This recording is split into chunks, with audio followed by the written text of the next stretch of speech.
Night 2కి queue లైన్లోకి వెళ్తే ఇంకా అక్కడనే చాలాసేపు ఉన్నాము.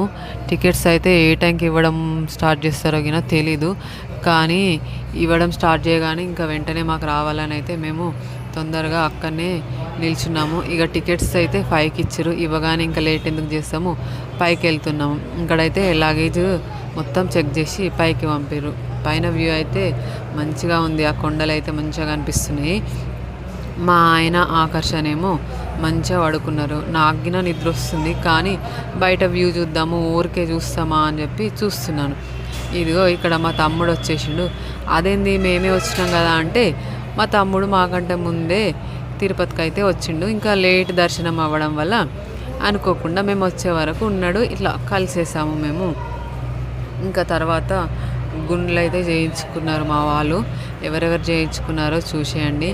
ఇక నేనైతే గుండు ఏం చేయించుకోలే, కానీ ఇంకా 5 కత్తెలు ఇచ్చిన. ఎందుకంటే మనము రాక రాక వస్తామాయి తిరుపతికి, రావడమే కష్టం కాబట్టి వచ్చినప్పుడు ఒక 5 కత్తెలు ఇస్తే తప్పేముంది అని చెప్పి మేమేమో 5 కత్తెలు ఇచ్చేసాము.